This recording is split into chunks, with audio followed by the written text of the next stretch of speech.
Do you want to be healthier, yet you just don't know what to do? All these shows telling you this and that, but nothing seems to work.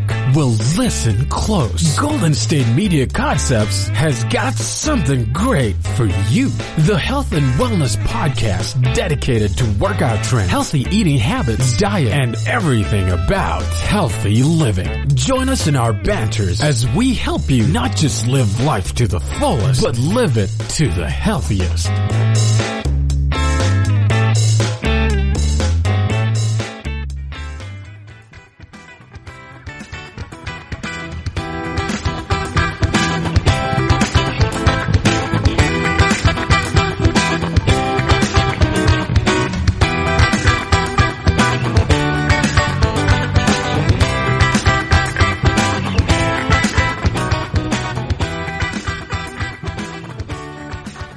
Thank you for tuning in to the GSMC Health and Wellness Podcast, brought to you by the GSMC Podcast Network. I'm your host, Alex. Today, I want to talk to you guys a little bit about the differences between cardio and weight training or strength training for your personal fitness goals. For today, that focus is largely going to be on weight loss. So when you're trying to start a new gym routine or adjusting your routine because perhaps you've plateaued, you might be wondering, okay, what should I do more of at this point? And that's what we're going to tackle. First, we're going to talk a little bit about cardio and then about weight training. And then we're going to kind of compare and contrast the two and see if we need to do both or one or the other. So first up, anytime you're doing cardio, that really is going to be an aerobic exercise. So aerobics were really big in the past, and that is what they were called in like the 80s and early 90s, I believe. They were really focused on aerobics. Even before that too. I'm talking like Jane Fonda, Richard Simmons, and Denise Austin. So when I think of aerobics, that's really what I am thinking of. If you've seen the recent season of American Horror Story, you know that one in the 80s was also largely focused on aerobics.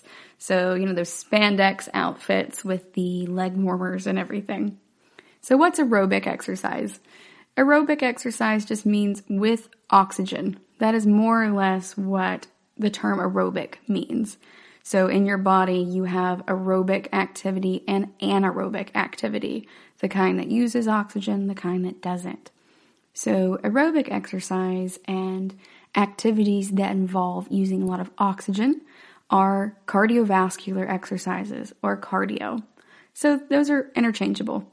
You can use the term cardio or the term aerobics, and those are both going to mean the same thing. If you're doing aerobics, you're going to have a lot of movement in your arms and legs and hips, just most of your body. So for example, think the row machine. It looks like it might just be used for strength training, but it's really going to get your heart rate up, and it's going to use your arms and your legs and your hips. It's more of a whole body workout at that point as well. You are also going to breathe faster and more deeply as your heartbeat increases. And that is going to help you get more oxygen in your blood. So your heart is pumping blood through your body, and that delivers not just nutrients, but also oxygen. Your blood is oxygenated as it goes through your heart and goes out into the rest of your body through your arteries and then your capillaries, and then it comes back via your veins, and it's deoxygenated at that point because it has delivered that oxygen to other parts of your body. So whenever you're looking at diagrams of the human body and you see the red blood vessels and then the blue ones are going to be the veins going back to your body, and the red ones are going to be the arteries going away from your heart. So veins back to the heart, arteries away from the heart. Now, getting that oxygen to the rest of your body is going to be very important, not just for your muscles, but also for your brain. So if you are having that 2 p.m. slump, go do some cardio real quick, run some sprints in the field behind your office. Make sure you're not doing it in the parking lot. I'm scared for you guys for doing that in the parking lot. But people used to do that at my old job, and it helped out a lot. Now, the way that you use oxygen, how well you use it, is your aerobic capacity. If it's very high, then your heart and lungs and all of your blood vessels will deliver large amounts of oxygen through your body very efficiently. And then you're going to feel more energized and not feel as tired. So that's why I say to you guys, when you're feeling tired, go do some cardio real quick. It might sound antithetical to the problem that you're having, but it will weirdly make you feel better. If you are new to exercise, you want to start with low to moderate intensity of cardio, and that way you can do them for long periods of time and benefit from them more. You could start with walking or biking or swimming. If you are like me and you enjoy dancing or being in the pool, you can do water aerobics or take a dance class. But you can do anything that you enjoy. I like to kayak as well in the river, and so I get some cardio exercise in that, especially when I am going back up the river against the current, and that helps me out a lot. But if you are really into skating, you can do inline skating, you can go ice skating, and you could do some type of martial art. The possibilities are limitless. You can do pickup basketball. It's whatever you love to do so that you will enjoy doing this cardio as well. If you haven't gotten enough aerobic exercise, then you might feel really tired just coming up a flight of stairs. I feel that way a lot, or at least I used to before I was doing a lot of cardio. I never live on the first floor, so I'm always walking up and down the stairs. Partly that is to help make sure that I stay in shape, and, I just am more comfortable higher up, like our arboreal human ancestors. So if you also are at a point where you are feeling out of breath climbing a few stairs, then you need to do more cardio, and that will help you out with it. If you're fit, then you don't have a problem with it because your aerobic capacity is greater. You're able to get more oxygen throughout your body more efficiently, and that way you're not going to tire. So if you are feeling tired from that, do some more cardio. Pick out something that you love, even walking. Walk your dog together for a little bit longer. Go around the block a few times, and you don't have to run. It's just pumping that blood and that oxygen through the rest of your body that's going to help you out. So with cardio, you can get a stronger heart and muscles. It can burn calories and help you with your appetite control. It can prevent or manage high blood pressure, cardiovascular disease, and diabetes. And it can also reduce some of the pain and stiffness in your joints from arthritis. I know that with my bum knee, sometimes it just will ache and I don't want to deal with it. But if I go and do some light biking, it's going to make it feel a lot better because it's going through that range of motion as well. So it's not only getting me more blood to the area to help it heal, but it's also going to be helping me with that joint mobility. It also will help you sleep better at night. So remember, when we take kids to the pool and they get really sleepy later on, it's because they've worn themselves out in a way. If you have enough oxygen in your body and you're also getting enough exercise, it can help you sleep too. So if you're like me and you have insomnia a lot, then go work out a little bit more and see if maybe that helps. We've discussed that a bit more when we talked about depression, so you guys are probably familiar with that, but it releases endorphins, and that makes your brain feel better. No matter how old you are, aerobic exercise can really help you out with your stamina and endurance. If you play video games like me, especially Diablo 2, you know stamina is super important for running away from those monsters, but also just for getting places efficiently. I don't like to waste time in my life doing routine tasks. So for me, working out helps me with that. I'm pretty type A in that regard. So some of the biggest wastes of time in my life are peeing and pumping gas. Now, I'm going to have to keep peeing all the time because I am very committed to hydration. And if you guys haven't had all of your water yet today, go ahead and fill up an 8-ounce glass and get you some hydration. But you get where I'm going with this. I can't stop with the having to pee thing. But I'm going to go ahead and be more efficient in other areas of my life if I can.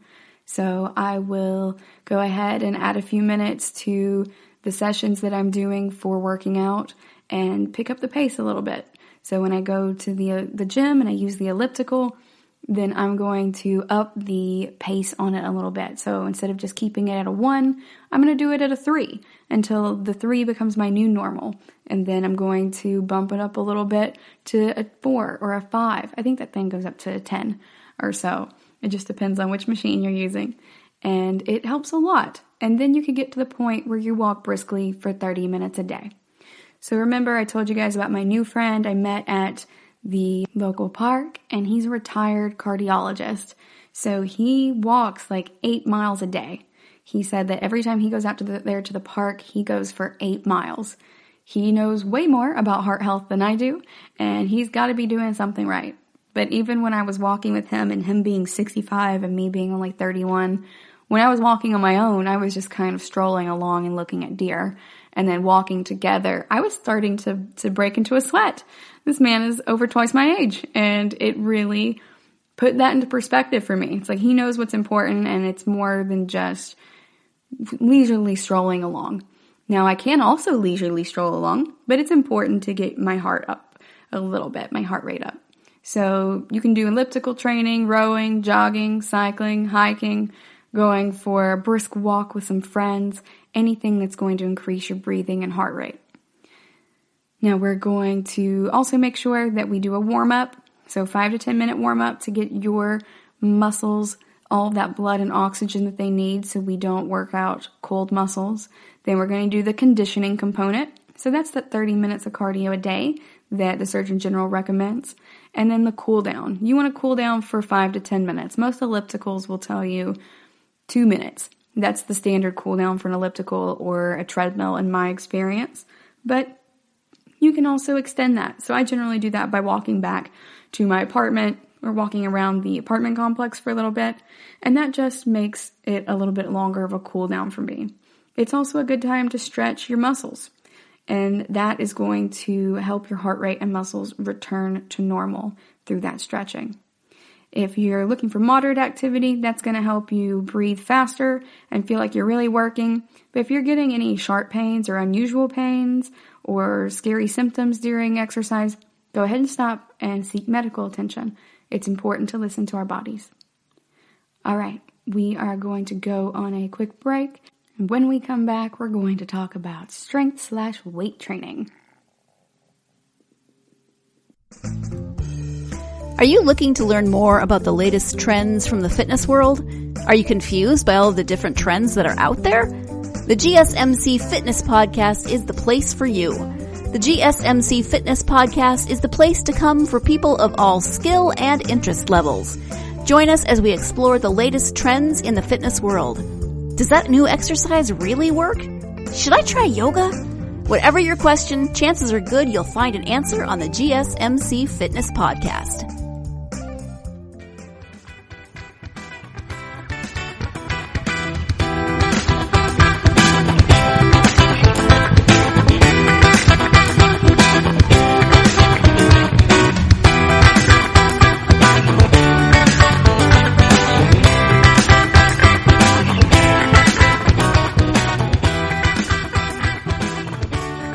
Welcome back. Before the break, we were talking about cardio or aerobic exercise. Now we're going to talk about strength training or weight training and how that's going to help us to get strong. So whether you're wanting to lose weight or gain muscle or just change your appearance or how you're feeling, strength training can help you out with that. So there are a bunch of different types of exercises you can do, and you're not necessarily just going to bulk up because you have decided to do strength training. That is okay. If you are wanting to bulk up, do it. But if you aren't, you don't have to worry about it. So there is a lot going on in strength training. If you are wanting to do it and you're not sure about your motivation entirely, or you're not sold on it, think about your personal life, just your day-to-day stuff. If you're like me, then you want to get all your groceries carried in one trip. I'm very stubborn about that, and because I never live on the first floor, I just don't want to keep going up and down the stairs. Now, am I being a weenie about that? Perhaps. But you guys also know that I love to have efficiency and productivity in all things. So if I think I can make it in one trip, I'm going to try to make it in one trip. One of the ways that I do that is by carrying my own bags from home. And those bags have, these cloth handles on them or these woven handles. So it makes it a little bit easier to distribute the weight. It's not all going to be, hurting my fingers by all that plastic digging into it. So that's partly one reason for carrying those, but also I care a lot about the environment. So I have those reusable bags. It also helps me carry it one trip though. Not gonna lie, it does help me do that. Another way I've done that is instead of carrying it in those bags, I will put them in a plastic container, like an old tub that I had purchased from Walmart or something for moving stuff in and out of my dorms, and I've kept them over the years. So I will put it in that container and it just evenly distributes the weight better, and then I can carry it in that tub. But also, weight training or strength training can help you carry those groceries in one trip. If you have kids and they get older and they get heavier as they get older, then it's going to help you be able to give them piggyback rides and stuff a little bit longer, be able to carry them around and lift them, especially without hurting yourself. So that is another reason you could decide to do weight training. I like to do weight training just because I'm trying for lean muscles. I feel better in general when my muscles are stronger. I like the look of them better, and it's just about what makes you comfortable with you. I also want to be able to, still pick up my nieces and nephews. They're little right now, and that's really great, but I also have to make sure that I maintain that as they get older. At least that's important for me. I want to be able to pick them up and run and everything, in addition to chasing them around the yard. So that is my personal reasoning for it, but think about how it benefits you in your personal life. So strength training has been shown to give you a lot of benefits for skeletal muscle generation. Remember that our bodies are constantly breaking down and remodeling different cells in our bodies throughout the entire body. If you watch shows like Altered Carbon, they discuss that and how over time we're essentially a copy of a copy of a copy of ourselves because our cells are constantly regenerating. And I think that's a really cool concept. But we also have to think about how as we get older, our skeletal muscle can deteriorate. That's called sarcopenia. And sarco really just means flesh in the Latin and scientific community. So as we get older, our skeletal muscle is going to degrade, and strength training helps us stay up and going a lot longer. It's going to keep us healthier. Having good, strong muscles is going to help stabilize our joints as well, and just keep our bodies in really great shape. It's going to also prevent disease and degenerative conditions. So cardiovascular disease is the number one cause of death for men and women. Strength training is going to help us prevent that, not only through adjusting for our blood pressure like cardio would, but also helping with our cholesterol, obesity, fighting the effects of diabetes, and also just being inactive. Sedentary lifestyles affect a lot of us, especially as we get older, and particularly as we develop more technology. That means that we do not have to go out and do physically strenuous exercises anymore like we normally would in our day-to-day lives. Now that said, my favorite way to get different types of exercise, weight training and cardio, is to go out and do things that naturally are going to be a little taxing on my body, that they serve a dual purpose really. So I like to go out and do yard work. I know that sounds strange, but I really enjoy yard work because it's efficient. So I'm getting something done and being productive, but I'm also getting my exercise in for the day, which for me is a lot more fun than just being in the gym and staring out the window for 30 minutes while I'm on the elliptical. So if you're like me in that regard, you can really be mindful about how you are getting this exercise and whether your day-to-day activities are also doubling as exercise, as we've discussed a little bit in the past.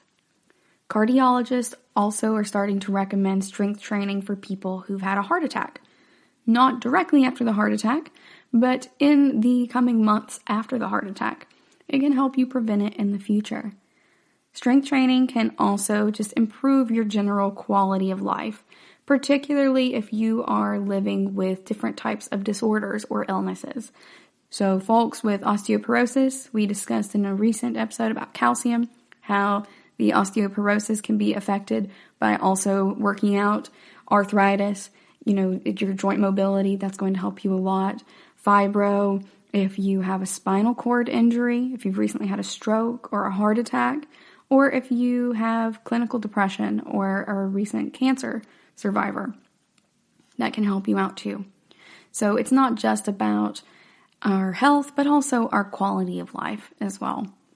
In addition to making life easier later down the line as we get older, it can also help you right now. If you are wanting to increase your metabolism, you can do that by speeding up your resting metabolic rate. It's going to take your body more calories to maintain muscle than it does fat. That is just the way that science works. So you can eat more calories and it's going to be more fun for you overall. Granted, we still have to be mindful about the type of calories we are putting in our body and pay attention to our macros.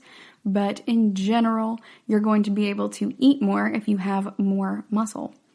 Strength training also is going to give you a lot of excess post-exercise oxygen consumption than you get with aerobics. So what the heck does that mean? It means that after you finish a workout, your body has to do a lot to recover to get you back to a normal state. That means that you're going to need a lot of energy. And some studies have found that strength training can up your metabolism for about 38 hours after you finish your workout. So that's awesome. That's a day and a half after you finish it. If you're like me, you tend to work out every other day or so you can really have lasting benefits for a while after that. That's also why in community college, I asked my Fit and Well for Life teacher, when is the best time to cheat on a diet? And he said, right after your workout, because that's when your metabolism is up. So shout out to Mr. Morgan. I appreciate you for letting me know that when I was being a very silly young lady. But I did use that information later on, and so I would save up my extra calories. If I was going to eat cake that day, I would go work out first, and then I could have my cake later. But I wasn't working out just to have cake. I was just trying to be smart about when I ate the cake, per se. So if you are like me and you're thinking about having some cake today, then go ahead and maybe save it till after your workout. And that way your metabolism is already going to be boosted. Just make your body work for you. In addition to just physically improving the look and feel of your body, strength training can make you healthier. So it's going to help you with that bone density. Because remember, when we work out, it's going to place some loading onto our bones. It's called mechanical loading. And when that happens, when our bones start to remodel that area, they're going to put in extra bone cells there to help us with the bone density. They're going to go, oh, hey, it needs to be extra strong here. So we're going to add some more cells in this area and make these bones more robust over here so that the muscles have some strong attachment sites too. And so that the body can really thrive and carry that extra weight and everything as well. So you're also going to build a stronger heart at that point. It's going to reduce your resting blood pressure and improve your cardiovascular function in general and help you control your blood sugar. So it's all around going to help you a lot, and it's going to improve your balance and coordination as well. I have a Wii Fit board in my house, and although that's not going to help me with like advanced exercises in any way, it's really fun to start out with it, and it can be really fun for balance. So I practice my balance and coordination a lot on the Wii Fit board because it has a very sensitive sensor in it for checking your balance. And balance is something that I struggle with, and if you are also a person who sometimes carries a purse or a heavy backpack or a briefcase, anything that you really tend to carry more in one hand than the other, that can promote some directional asymmetry in your body where your body is leaning more to one side or the other. your center of balance can be offset by that because of how you have to rebalance to carry the bag. And you may not even notice that, but that is how it works. So we want to make sure that we accommodate for that. And one way that I check for that is to go ahead and use the Wii Fit board. So when I'm on that balance board, I am checking to see where my balance is, and it always tends to be a little bit behind me and offset to one side or the other. Part of that is my gait, the way I walk, and the other part is how I carry things.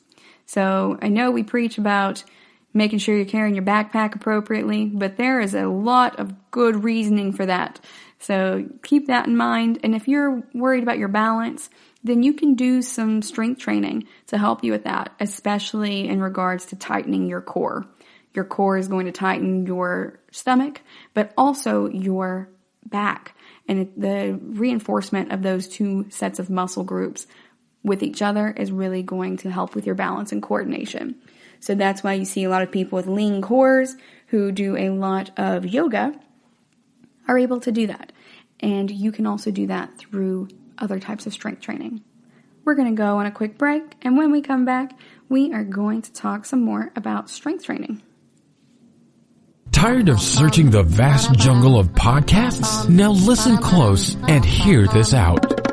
There's a podcast network that covers just about everything that you've been searching. Hey! The Golden State Media Concepts Podcast Network is here. Nothing less than a podcast bliss with endless hours of podcast coverage. From news, sports, music, fashion, cooking, entertainment, fantasy, football, and so much more. So stop lurking around and go straight out to the Golden State Media Concepts Podcast Network. Guaranteed to fill that podcast itch. Whatever it may be. Visit us at www.gsmcpodcast.com. Follow us on Facebook and Twitter, and download us on iTunes, SoundCloud, and Google Play.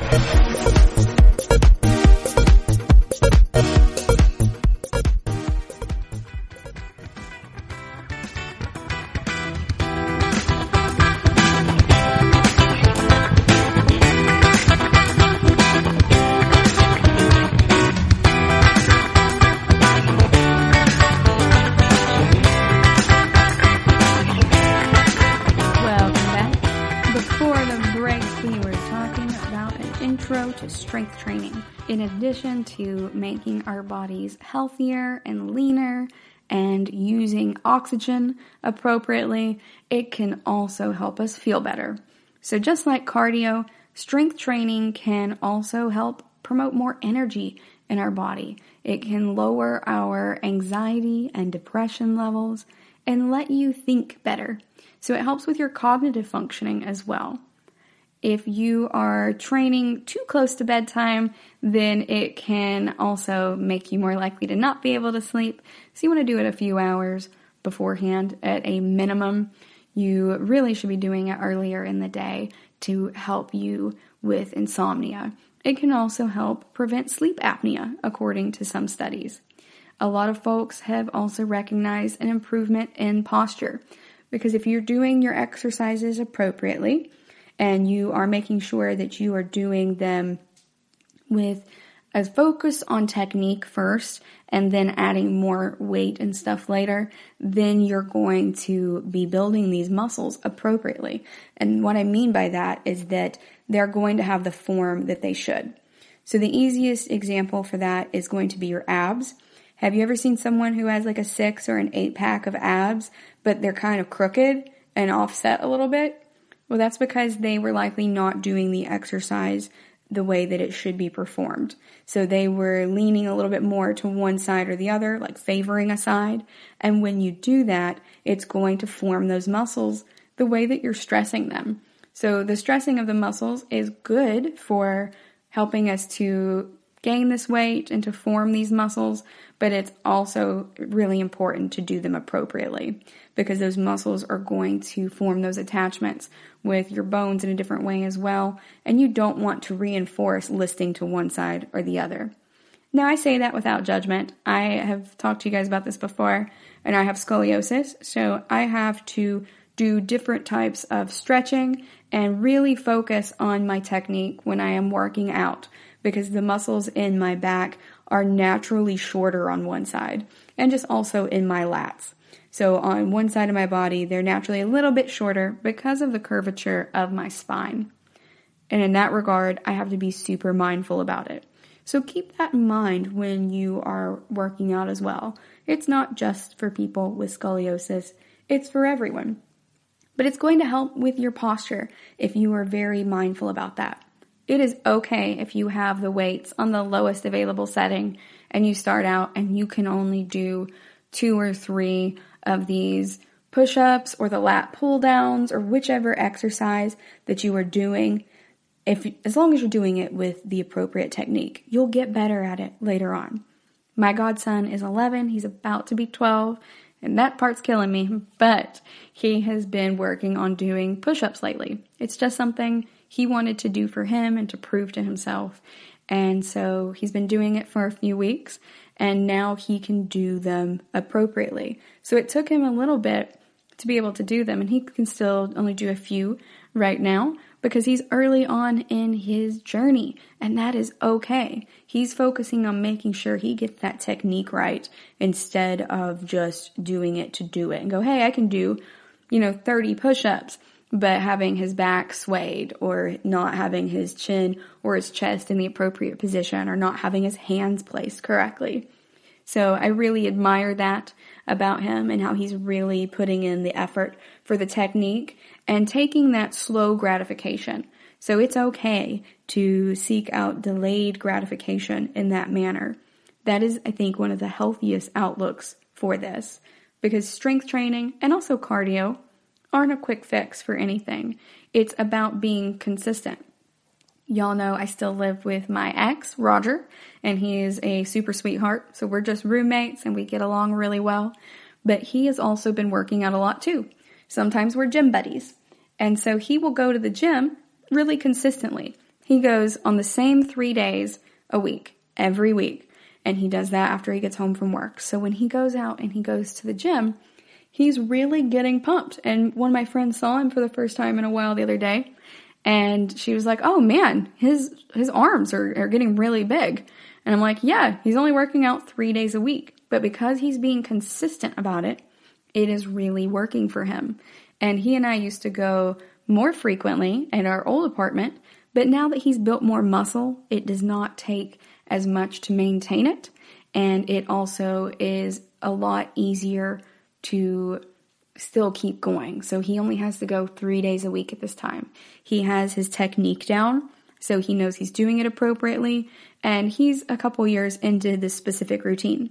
We started out with using P90X, and then we found which exercises worked for us, which we weren't so keen on, and found some others to supplement that to make sure that we were working out all of those muscle groups. But again, that has taken us a few years to get to the point where we found the exercises that work best for our bodies, that we are most comfortable and confident with, and that are working out all of our muscle groups. So just because you find something and you don't love it at first, doesn't mean that there isn't an alternative for it. I also follow some different women on Instagram, and that helps me out as well, because they have these little diagrams on their Instagram pages that show you in the bottom corners which muscle groups it's working out, as they show you in the video how to correctly do it and what it looks like when it's incorrect as well. So I also enjoy seeing the incorrect modeling so I can go, oh, okay, I'm definitely doing that wrong. Now I need to do it this way.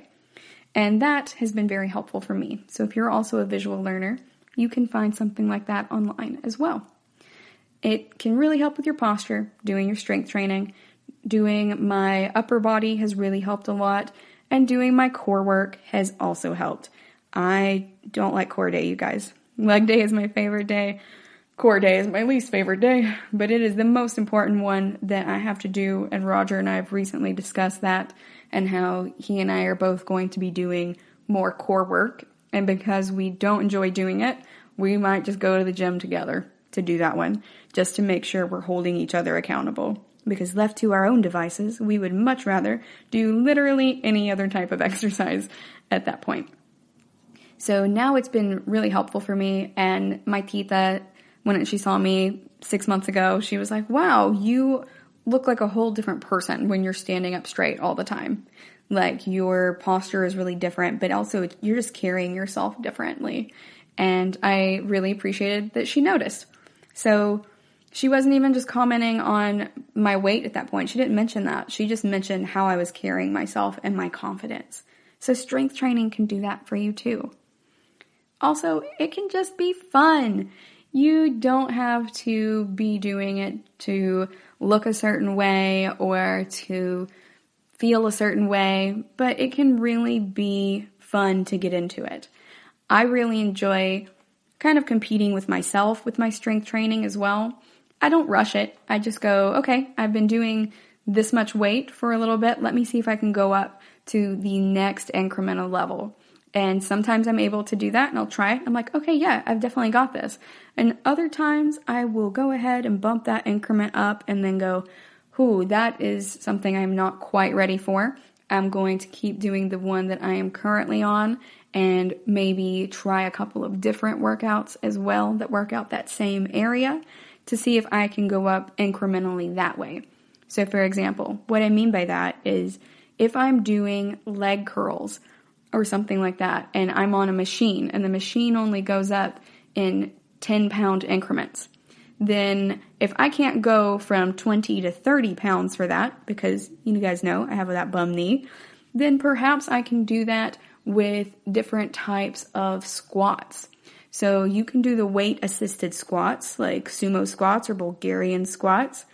And when you do those, you can hold a kettlebell between your legs. So the kettlebells, if you're not familiar with that, are the round weights that are in the gym that have the single handle on the top. That's almost in like a triangle shape.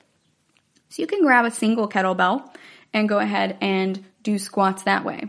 Now, if I am going to be doing those, then you can also go up in 5-pound increments. So perhaps on the machines, I am not quite ready to go up the 10 pounds, but perhaps I can do the 5 pounds for now. And that way it's a smaller increment. So I can still do the exercises on the machines at that 20-pound weight, but maybe I can do my squats at a 25-pound weight, and that way it is less stressful on my knee when I go to graduate up to 30. And it's important, again, just to listen to our bodies, and if your body says, whoa, it's a little bit too much, that you dial it back down. There is no shame in that. I do that in the gym all the time. People who are working out around you, they do not care. Think about how you feel when you're in the gym if you see somebody do that. Do you care? Nah. Nobody else around probably even notices. We just tend to be more self-conscious in that manner. So it is totally fine to go ahead and dial that back, and strength training will help you stay injury-free in your other workouts, provided that you listen to your bodies. All right, we're going to go on another break, and when we come back, we're going to talk about cardio versus weightlifting for weight loss. The GSMC Life and Happiness podcast takes you on a journey of exploration. We'll discuss tried and true methods alongside the latest trends of how to best live your life to its fullest and happiest. From psychology to meditation, science to self-help books, the GSMC Life and Happiness podcast will help you to discover what makes you happy and how you can live life being the best you possible. Download the GSMC Life and Happiness podcast on iTunes, Stitcher, SoundCloud, Google Play, or anywhere you find podcasts. Just type GSMC in the search bar.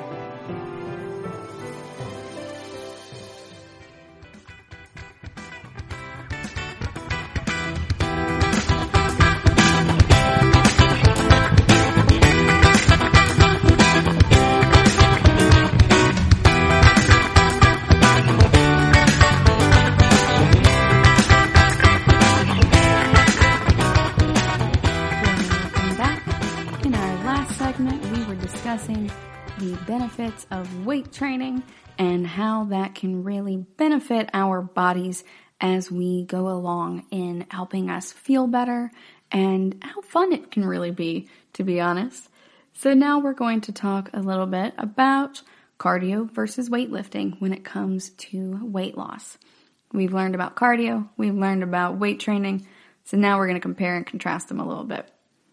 So if you're trying to burn more calories per session, then cardio is going to be the winner in that regard. There have been tons of exercise and sports science research regarding how many calories you burn during different types of activities. So you can read about that research online if you want. I recommend Google Scholar and checking out studies from the past 5 years. That's a general rule from academia, and it can help you out a lot if you want to read it from the horse's mouth. But based on this research in general, you can also use your body weight to estimate how many calories you burn in different types of exercise. That's why when you get onto a lot of these treadmills or elliptical machines and so on, it'll ask you about your body weight and how tall you are sometimes or how old you are to help factor in some of these mathematical equations they found in the research to truly estimate how many calories you're burning. Whereas if you're just using a floor bike like mine, it is a digital floor bike, but it does not ask me how much I weigh or anything like that. So sometimes it'll say I burned a crazy amount of calories, and I'm like, who is this based on? And you'll find a lot of the time that if you actually research who certain things are based on, that it tends to be on the average man.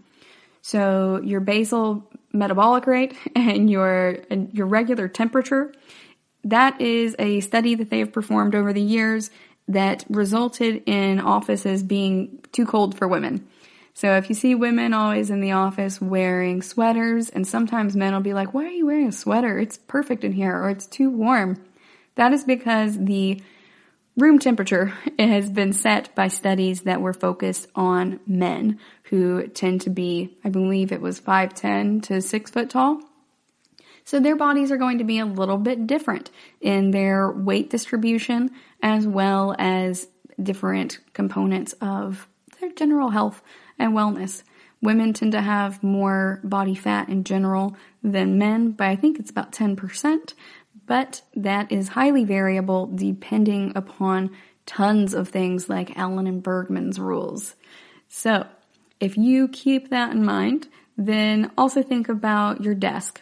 So I recently built my own desk to my own specifications. I even purchased the legs online separately via Amazon and got them to be the precise height that I needed for my body, because the average desk height is meant for men who are much taller than me. So those desks are usually at about 28 inches or so for the legs plus the desktop. Whereas the one I got is I need 24 to 25 inches because I am a tiny woman. I am 5'2", you guys, and about 112 pounds.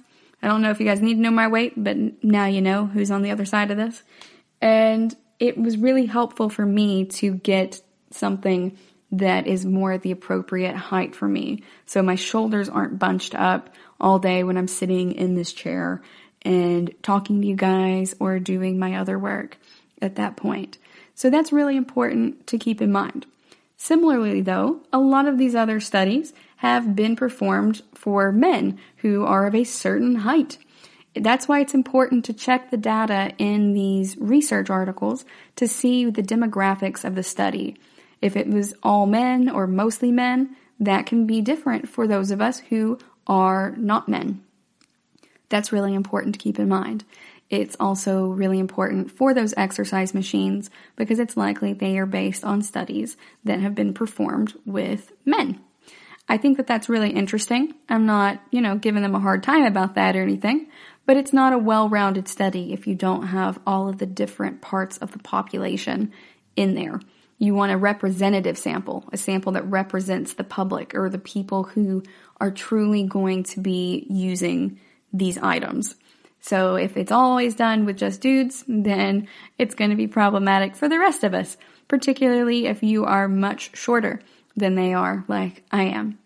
So that's just something to keep in mind. And if you're reading in the journals for this, in these scholarly journals and articles, then you're going to look in the materials and methods section typically for that. And that's where it's going to tell you N equals 100. And N means the number of people in the sample that they studied. And then they will generally give you a breakdown of male versus female and all of the different sizes, like their weights and their heights, all that jazz, their ages. And a lot of times they'll also give you a breakdown in a table or a figure, so you'll have something visual to look at too. So that's pretty far into it, but I want to guide you guys to do your own research as well and to make sure that you guys are aware of all the variables that go into this. So if you are counting your calories and you are checking your macros and stuff, keep that in mind, that if it doesn't ask you for your weight, then it may very well not be entirely accurate for your body type. But you can typically Google the product that you're looking at or the different types of exercises and see who was in that study. Now, if you weigh 160 pounds, then you'll burn about 250 calories per 30 minutes of jogging at a moderate pace in general. Now, if you were to run at 6 miles per hour, then you would burn 365 calories in 30 minutes. So upping your intensity as well as your speed is going to help you a lot in regards to maximizing your calorie burning. But on the other hand, if you weight train for the same amount of time instead of doing cardio, then you may only burn 130 to 220 calories. So the TLDR of that is that you'll generally burn more calories per session of cardio than weight training for the same amount of time. So that doesn't necessarily mean effort, but the same amount of time. Keep in mind, though, that it's going to be different regarding how many you are burning in an individual session versus throughout the week. So cardio may be more helpful per session, but weight training is more sustainable. It's going to help you burn calories every day because it will keep burning calories for up to 38 hours, according to some studies, following completion of that workout. It's going to help you build muscle, and muscle burns more calories, even when you're just chilling, you're sedentary, than a lot of other tissues, including fat. Muscle burns more calories than fat. That's just facts. That's why the more fit that you are, the less you have to generally work out to maintain it, because you're going to burn more calories even while you're watching Netflix. Because of that, a lot of folks say that building muscle is the key to increasing your resting metabolism. Remember, that's your RMR we discussed earlier. And that's how many calories you burn watching Netflix. So another study found that people who were doing 24 weeks of weight training had a better resting metabolism than folks who were not performing weekly weight training. In men, that weight training led to a 9% increase in their RMR, and for women, it was an increase of about 4%. So remember, our bodies are a little bit different, and that is okay. It's going to depend upon our body compositions, how tall we are, what our general ratio of fat to muscle is at that point, and our sex. And that's okay. We just have to keep that in mind. That's why there's a men's health magazine and a women's health magazine. So while this might sound really great, we have to think about how many calories those increases in RMR really represent. So for men, their resting metabolism increased by about 140 calories per day. So that's about 140 more calories they were burning while watching Netflix. And for women, it was only about 50 calories while watching Netflix per day. So that weight training and building muscle isn't going to make your metabolism go super crazy, but it's going to increase it by a small amount. And that weight training can also help you burn calories in other ways.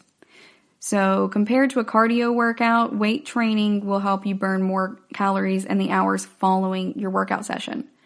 That also means that the benefits of weights aren't limited to while you're exercising. For cardio, while you're exercising, sure, you're going to burn more calories. But with weight training, you're going to continue to burn calories afterwards.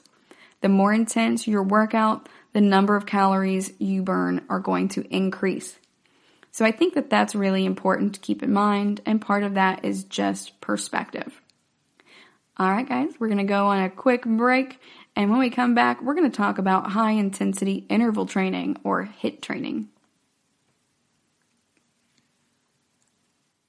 Are you tired of the same old news? Are you sick of the seemingly endless political spin and negativity? The GSMC America Still Beautiful podcast is a weekly news podcast covering all the top positive and uplifting news stories. We cover stories that will inspire, uplift, and remind you of the good in the world. Tune into the Golden State Media Concepts America Still Beautiful podcast to get all the great and positive news stories of today. Download the GSMC America Still Beautiful podcast on iTunes, Stitcher, SoundCloud, Google Play, or anywhere you find podcasts. Just type GSMC in the search bar.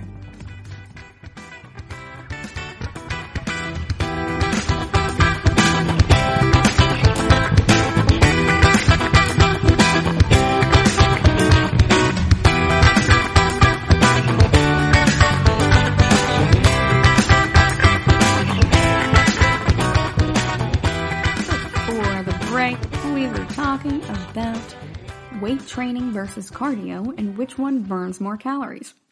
Now we're going to talk about HIIT training. It's called high intensity interval training, HIIT, but it's often just pronounced as HIIT training.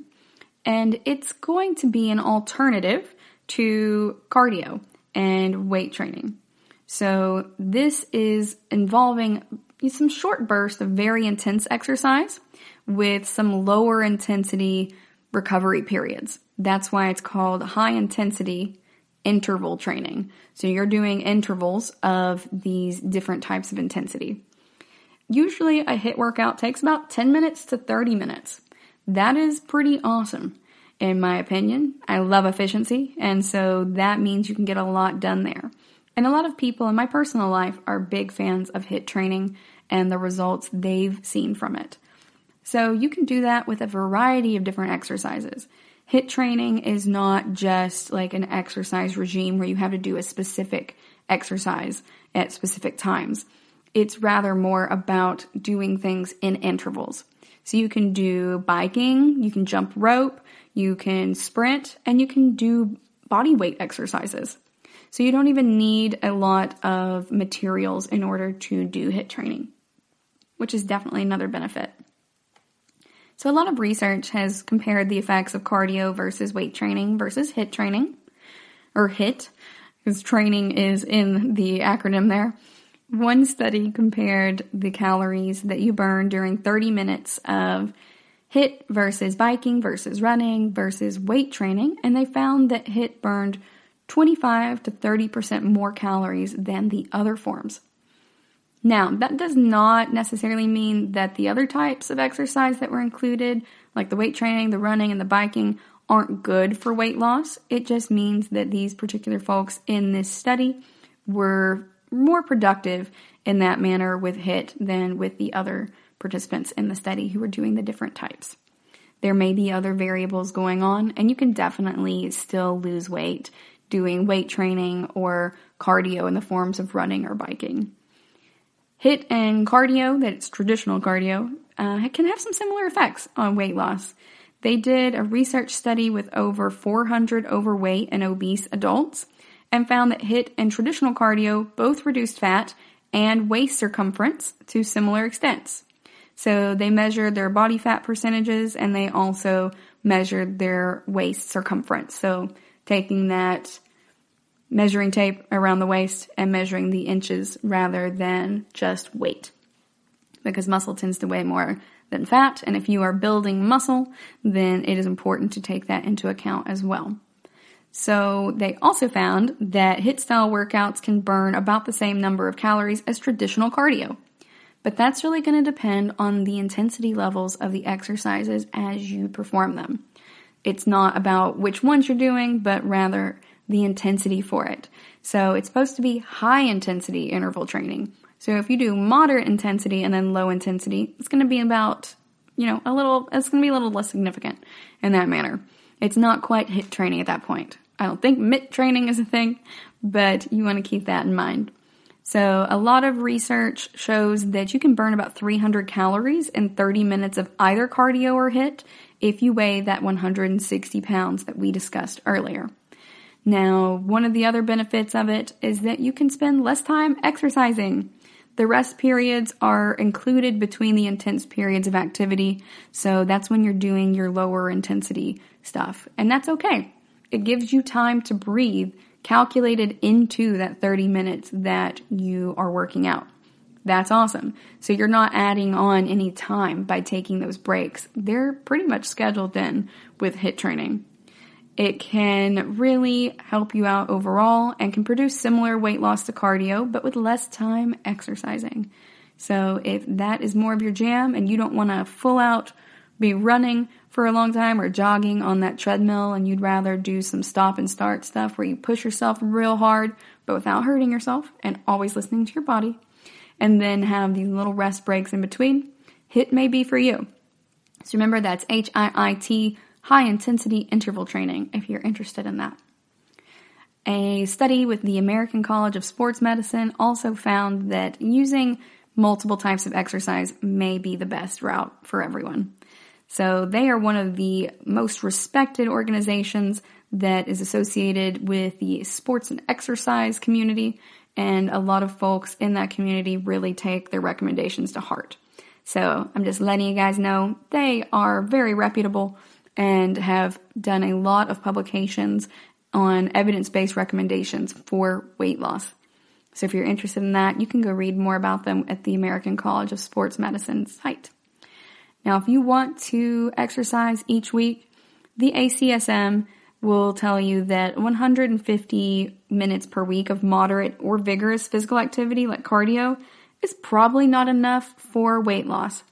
Remember that the Surgeon General recommends 150 minutes per week, so about 30 minutes per day, 5 days per week, is going to really help you out. And the consistency is more key than anything else. But the ACSM also says that more than 150 minutes per week of that type of physical activity, so moderate to vigorous, like cardio/aerobics, is enough to help produce weight loss in most people. So remember, everyone's bodies are different. Everyone's metabolism is different as well. It's okay if you don't start seeing results at first. We can work our way up to things. So just because the ACSM says that, I don't want you guys to go from not working out at all every day to working out, full tilt every day. We don't want to hurt our bodies. We don't want to burn ourselves out either. We want to give ourselves the best opportunity to do healthy exercise. And when I say healthy exercise, I don't mean just not injuring ourselves.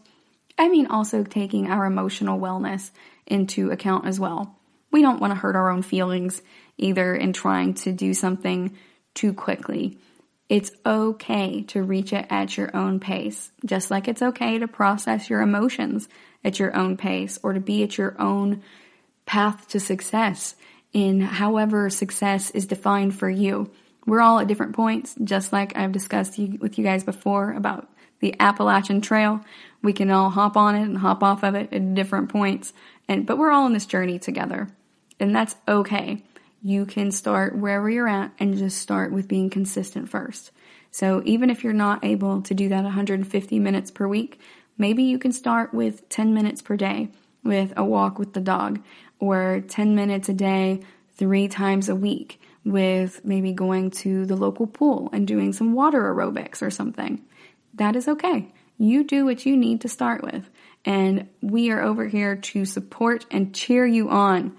A lot of those Instagram pages I follow do not just post people who are super fit, but they also post people that we are encouraging to continue in their goals wherever they are. So whether your goal is to put on weight or to lose weight, we're here to cheer you guys on. And perhaps you can also find a community online that would help you out with those goals as well. So whenever you are working out, the research has found that you tend to lose more body weight when you have higher levels of physical activity, but it is okay to work your way up to that. That is totally fine. Now, what type of exercise should you do? The ACSM found that weight training is not super helpful for weight loss, but it's important to think about how your weight may not be changing, but your body composition might still be improving. So remember, weight training leads to more muscle and less fat, but spot training is not really a thing. We have to still do some other stuff in combination with that. That's why I do both cardio and weight training in my personal workout routine. I'm also very big on stretching.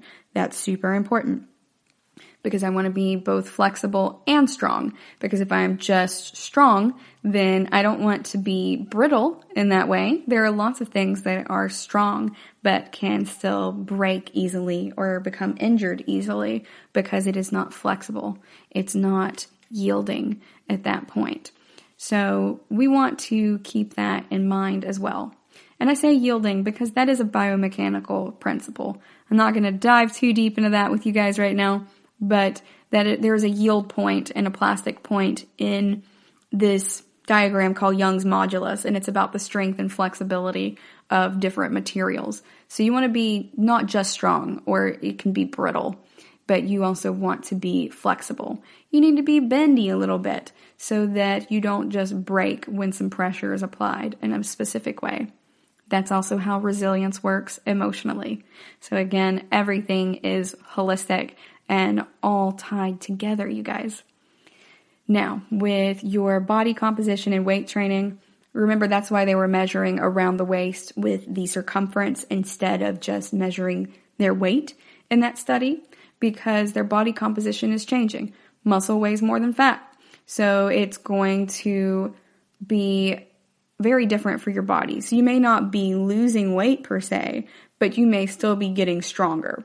So I really don't use a scale in my house. I will use a scale if I go to a friend's house and they happen to have one in their bathroom. I will go and check that. That's the only reason I know that I weigh 112 pounds right now. But in my general life, I don't have one. My mom never kept them in the house because she wanted to make sure that we had a healthy body image, and I appreciate that. And I still don't have one today. So I'm just not interested in that. I'm just like, how do I feel? When I look in the mirror, am I comfortable with that? Do I look like I'm getting stronger? Do I feel like I'm getting stronger? And am I happier? That's really all I want. So for me, the actual weight part doesn't matter. Weight is kind of a construct in the way that we tend to look at it as going, oh wow, 200 pounds is a lot. Well, 200 pounds for me would be a lot, but for someone who is like 6 foot tall, that's not really that much. And for someone who is, maybe 5'10", but they work out a ton, that may not be that much for them either, especially if they're trying to get, really jacked too. So it's relative.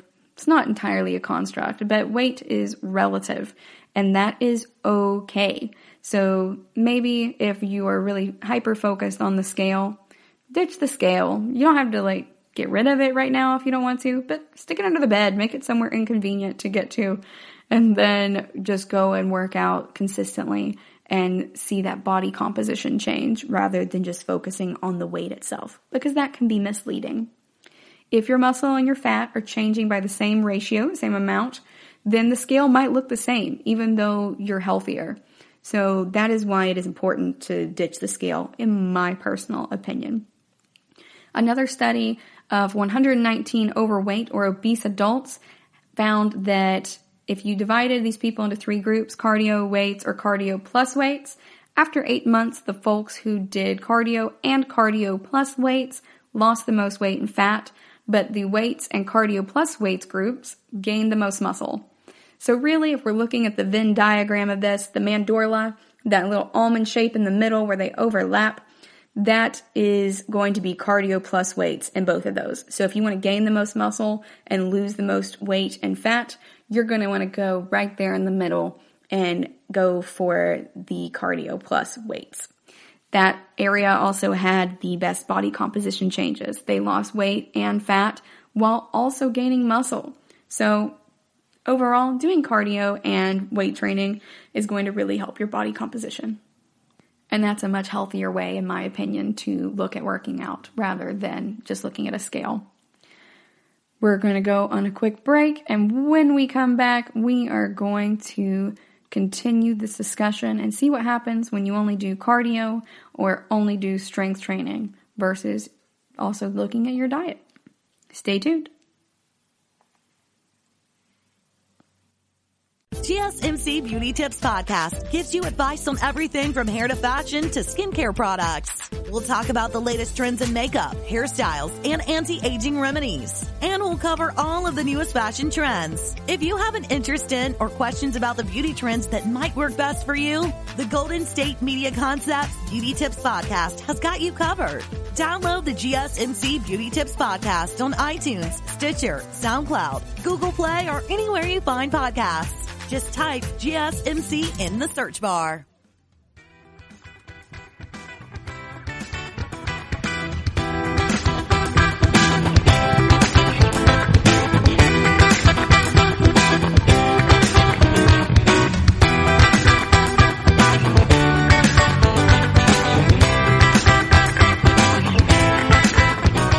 Welcome back. Before the break, we were talking about whether you should do cardio versus weights for weight loss, and also whether a combination of both is right. So now we're going to talk a little bit about what happens when you do only one, and what happens if we put diet as a variable in that equation as well. Alright, so if you only do cardio, you're going to lose muscle mass. That's what it comes down to overall. We have to really give our muscles a challenge with weight resistance or strength training to help our bodies build more muscle. Now, if you're just going for a lean look, then okay, you can do just cardio, but you should also maybe do some yoga so you have a little bit of muscle gain at that point. Also, if you do some light weight training, you're not going to bulk up. You're just going to do fewer weights, more reps, and it's going to help you out a lot. If you are looking to just get thin, then, you can do cardio, but it's not going to necessarily be sustainable long term. If you don't weight train, then your body stops producing muscle maintaining enzymes.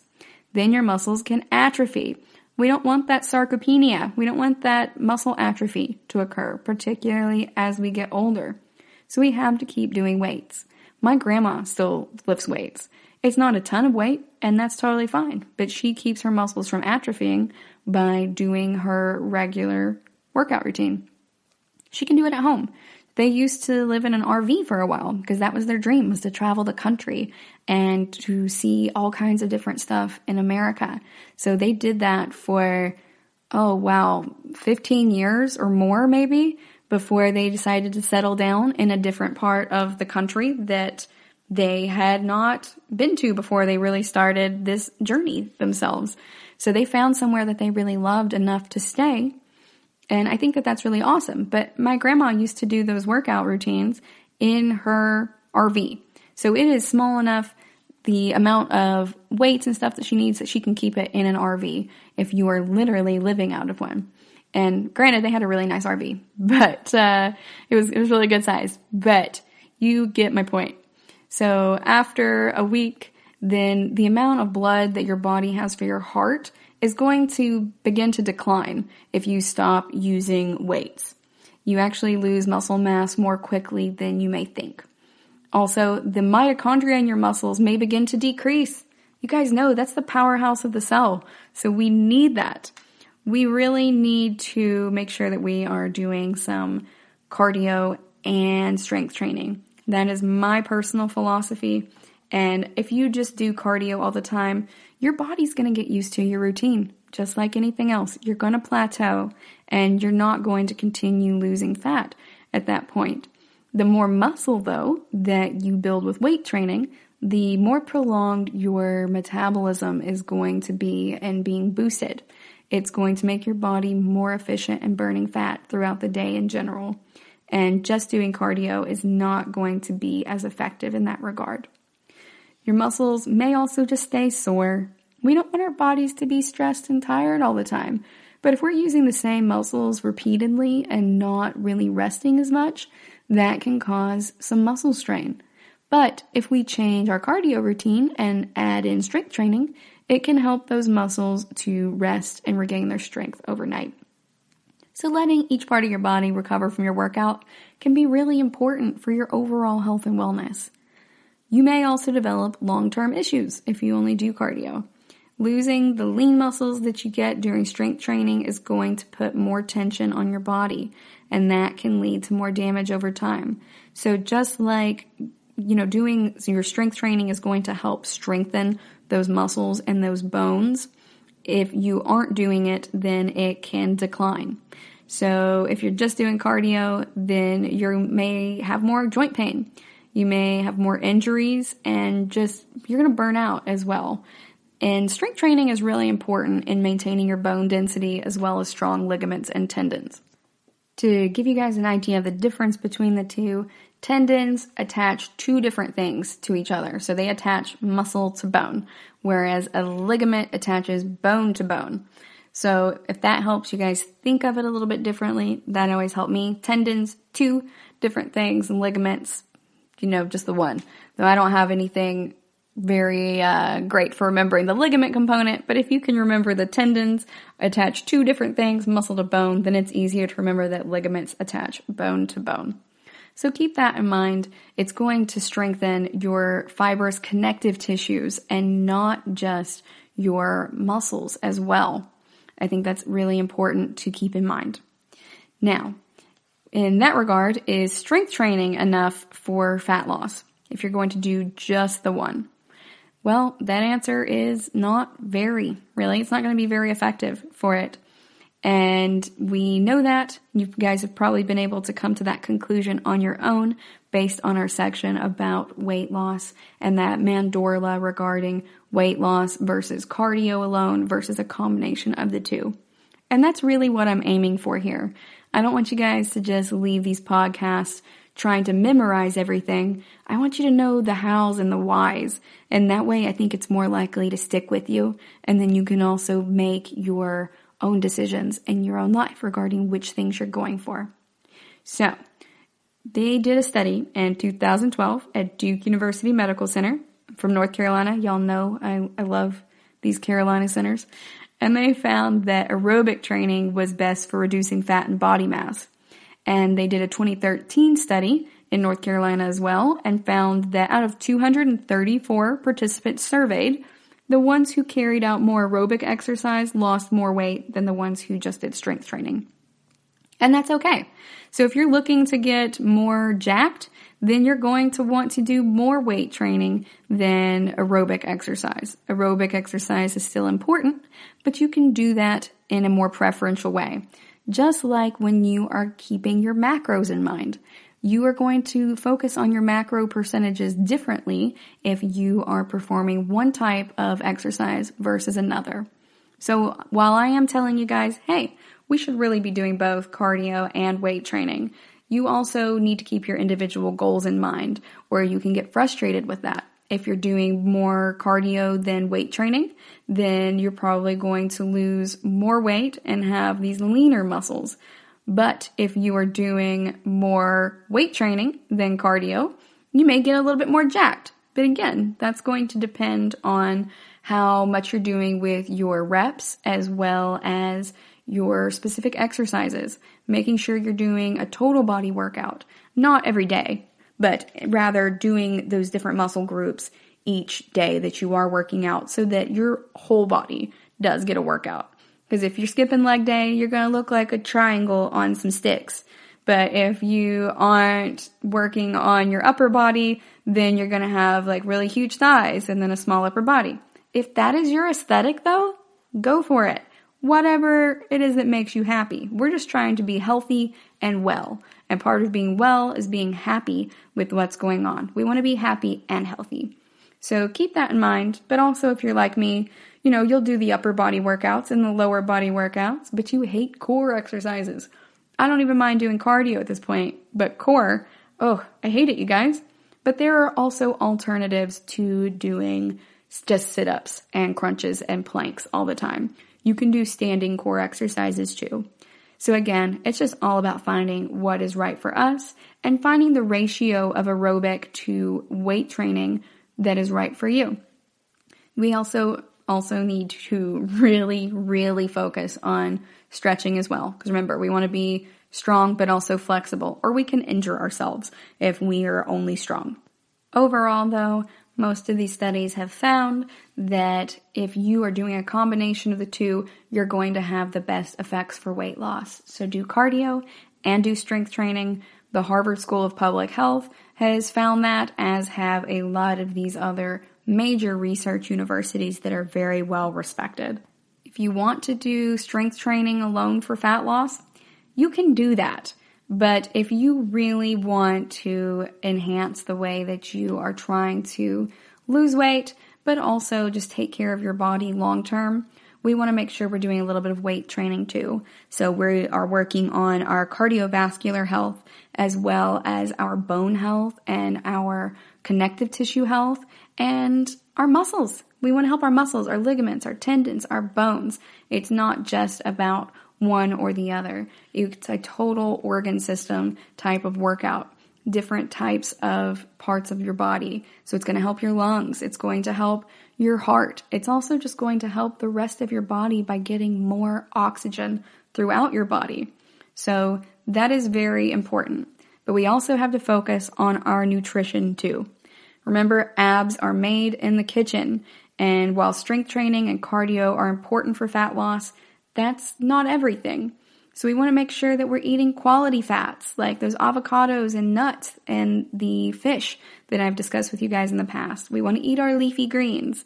We want to eat our berries as well. So if you're like me and you might not love certain types of food, like I don't love blueberries, but I know that they are rich in antioxidants and they're very important for me. So I'll toss them into a smoothie after my workout. I'll put my protein powder in there. I'll throw in some kale or some spinach even, and then a little bit of ice cream and some frozen strawberries and blueberries, a little bit of milk. I make myself a smoothie and it is delicious. And I can't taste the leafy greens in it because they are ground up so well from being in the blender. And it works for me. I don't have to have a ton of blueberry flavor in there because the strawberries really flavor it for me. Even if the blueberries turn it bluer or more purple than I would generally like. And that's okay because it looks blueberry, but it does not taste blueberry. So that works for me. But you can also have whole grains like brown rice and quinoa. I don't like brown rice, so I do quinoa and bulgur and stuff like that instead. It's just about finding what's right for you. It's okay if you don't like one of those types of food because you can find an alternative. And sometimes you can also just flavor it differently so that you enjoy it more. You can also do beans and legumes like pinto beans. That's probably one of my favorite types of beans. Black beans, lentils. It is going to make a big difference in your life, especially if you knock out a lot of those processed carbs.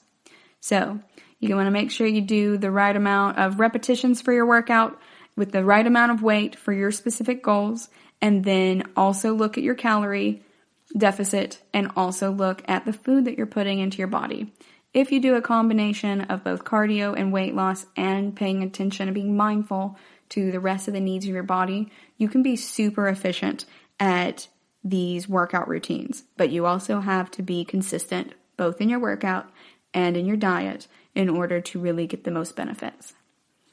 Thank you for listening to the GSMC Health and Wellness Podcast, brought to you by the GSMC Podcast Network.